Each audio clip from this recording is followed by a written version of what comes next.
Hey there, Sarah here, author, speaker, and advocate, and writer of Narcissistic Abuse, a Survival Guide, which is now available on Amazon.com. So if you have not done so already, please pick up your copy today. And today I want to move forward with our journey regarding PTSD, or post-traumatic stress disorder, and how we can effectively heal post-trauma.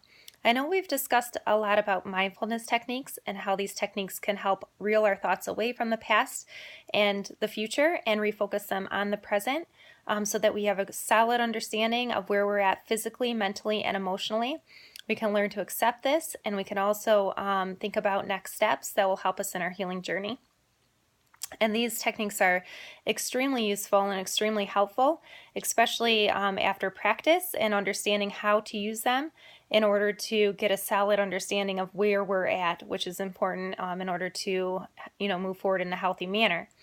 I want to talk a little bit more about another very tangible way in which we can introduce self-care into our lives and, refocus our thoughts, and something that will aid in rest and relaxation so that we can move forward with a clearer mind.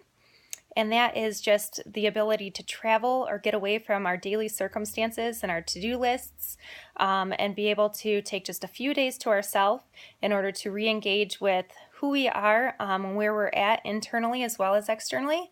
And so it's very, very important to be able to clear our schedules every once in a while and get away, get out of town, get out of Dodge, whatever you want to say, so that we're able to, spend those few days thinking about where we're at without, unneeded distractions. So, and in a very calming environment always helps. So if you can get away and go somewhere very peaceful or serene, go see some countryside that you've always wanted to see, that is especially useful. The problem is that most of us think that there's never a good time to just ditch the to-do list and do this.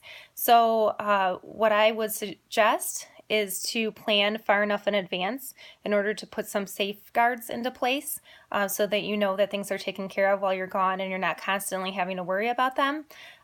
So plan well in advance. Make sure you line up your accommodations. Make sure you line up your anyone in your your circle of friends and family that are able to help you while you're gone.